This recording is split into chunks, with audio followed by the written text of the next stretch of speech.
Salut la team.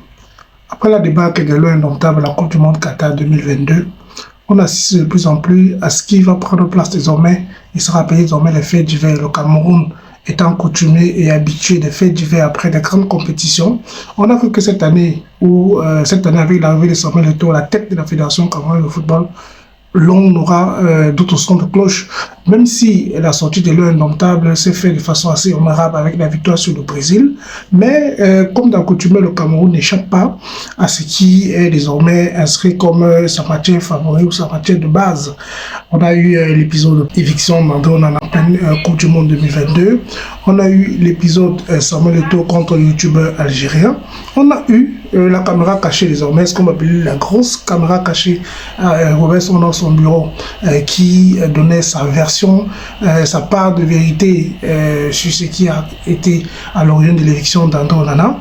On a eu désormais aussi, quelques secondes, pour ne pas dire quelques heures plus tard, la réaction d'André Onana à travers ses réseaux sociaux, notamment Twitter, qui, sans passer par quatre chemins, a traité Robinson de menteur.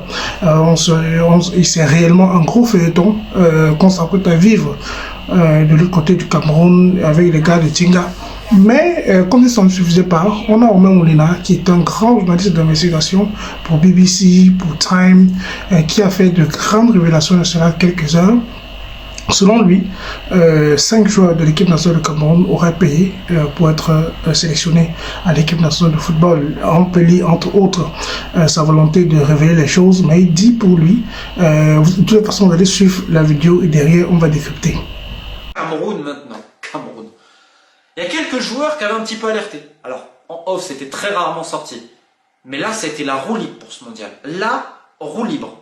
J'ai eu pas mal de mecs qui ont reçu des propositions et qui ont refusé. C'est-à-dire, l'entourage du staff technique, ou directement des fois Raymond Calin, le team manager, ça parle et tout, des fois Rigo Bersong, après il envoie des mecs et tout. Donc il y a une discussion. Tu nous intéresses, tu nous intéresses. Donc là, on parle pas d'argent. Le team manager t'appelle, le coach t'appelle. Et à un moment donné, on va t'emmener d'autres gars. Tu sais pas d'où ils viennent. Des agents, des proches, décidés là. Ouais, mais faut faire un geste, tu vois, c'est pas gratuit. Faut faire un geste. Je dis, mais c'est quoi, faut faire un geste? Ouais, mais voilà, tu comprends, cette fille, faut redonner, faut redonner. Et en fait, on a proposé à pas mal de joueurs, notamment binationaux, de redonner une partie des primes qu'ils allaient toucher en sélection, afin justement d'intégrer la sélection. Je connais certains qui ont refusé cela, ils n'ont pas été pris.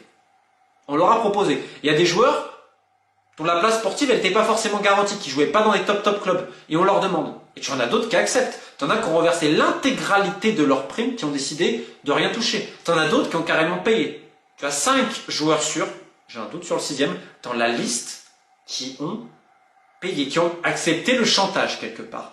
Sauf que dans le groupe, ils sont au courant, les joueurs. Les joueurs, ils sont tous au courant de ceux qui ont payé. Donc tu te doutes bien que l'ambiance, elle est un peu compliquée. On évoquera le cas de, comme ils disent en interne, de la tomate, hein, si je dis pas de bêtises. Et dans le même temps, un truc surréaliste s'est passé lors de la préparation à la Coupe du Monde. Tu as un joueur, un défenseur, je vais taire son nom. On lui a dit, le staff technique lui a dit, mon petit, c'est des problèmes là que tu es en train de me créer, parce qu'entre guillemets, tu es trop bon et toi, tu n'as pas payé. Alors il faut bien sûr préciser que dans le staff technique, tu as quelqu'un qui a perdu beaucoup d'argent à l'époque, qui s'en sert comme un business. Et déjà dans les U23, c'était pareil. Alors maintenant, je pourrais vous balancer des noms, sauf que l'histoire, elle n'est pas de moi. Je ne suis pas un joueur camerounais de football, je ne suis pas un joueur ghanéen de football. Moi, j'ai eu les mecs. Donc, ce que je propose, parce que là, je lance un petit peu l'alerte comme je l'ai fait sur d'autres choses. Il faut que vous parliez à vos pays. Il faut que vous parliez aux gens qui vous suivent. C'est-à-dire, on peut organiser une émission, ce que vous voulez. Vous mettez à plusieurs. Si on veut rompre ce système-là, parce que malheureusement, c'est dans plein de fédérations, et l'impunité, elle existe pourquoi? Elle existe par votre silence. Par le fait qu'il y en a beaucoup qui ont peur de plus réussir. Si vous mettez à plusieurs aujourd'hui, c'est fini ces pratiques-là. Et vous expliquez vos histoires tranquillement. Je pense que le public camerounais, le public ghanéen, ils attendent que ça. Ils attendent que ça, de savoir réellement ce qui se passe derrière et à quel point on les prend pour des cons. Et à quel point le grand maillot des Lions indomptables, des Black Stars, on le souille pour des histoires d'argent. Qu'on va pas prendre les meilleurs joueurs, mais ceux qui vont accepter par contre un peu de chantage. Donc moi j'encourage tous ces mecs-là à me contacter. On prévoit quelque chose tous ensemble. Moi je vous laisse la parole et vous racontez votre histoire. Parce qu'aujourd'hui c'est un scandale mondial ce qui s'est passé. Il y a au moins 5 ou 6 mecs, 5 c'est sûr, le 6e j'ai un doute, au Cameroun, qui ont lâché pour être là. Et c'est terrible. Et je le redis, tous les joueurs de la sélection sont au courant. Donc, ce secret-là, je le répète une dernière fois pour que ça soit clair, moi je les détaille, sauf que c'est pas mon histoire. Je ne vais pas récupérer votre histoire. Je lance l'alerte là, Si on peut organiser quelque chose, moi je vous laisse la parole et vous exprimer sur vos réseaux, etc. pour que ce schéma il cesse. Vous vous associez tous et vous inquiétez pas, ça se fera. Je terminerai en coup sur le Cameroun, puisqu'une grande enquête que je viens de publier dans l'handisport camerounais avec droit de cuissage, viol, etc. Le lien est dans la description. Une petite pensée également pour terminer, parce qu'il y a également des abus sur mineurs au Cameroun. J'aimerais bien que la fédération, et notamment Samuel Eto'o, avec qui j'ai parlé il y a maintenant quasiment un an, on m'avait dit qu'on allait contacter un peu les victimes. J'ai quand même donné un peu des éléments pour commencer, quelques numéros. Le travail n'a pas été fait, alors j'imagine qu'il y a eu beaucoup d'occupations, mais ce qui est en train de se passer dans une académie à Bafoussam, c'est juste pas terrible parce qu'il y a beaucoup de gamins qui souffrent depuis 20 ans. Vous qui venez de suivre la vidéo de M. Molina, c'est extrêmement grave ce qui s'apprête à être déballé au sein de la Fédération camerounaise de football. Il a cité clairement des noms qu'on ne reviendra pas dessus puisque vous avez suivi dans la vidéo. Si c'est vrai, je pense qu'il y a une enquête qui doit être rapidement ouverte. Si c'est vrai, je pense également que les joueurs concernés devraient faire une sortie pour démentir dans les 24 heures possibles pour démentir réellement cette information qui est en train d'être pilulée sur les réseaux sociaux.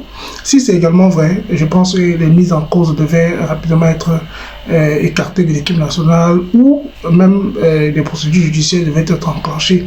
Le président de la République devait prendre ses responsabilités, la FIFA devait prendre ses responsabilités, les joueurs concernés devaient prendre ses responsabilités. C'est quand même étonnant qu'à la sortie d'une telle compétition, avec tout ce que l'on nous a promis, avec tout ce que le peuple camerounais a donné comme amour pour cette équipe nationale du Cameroun, qu'on se rend compte que les magouilles qui existaient à l'époque sous ces grands joueurs que sont Robertson, Kalakongo, Souleymane, Samuel Eto'o, que ces mêmes magouilles reviennent, que ce soit cité haut et fort.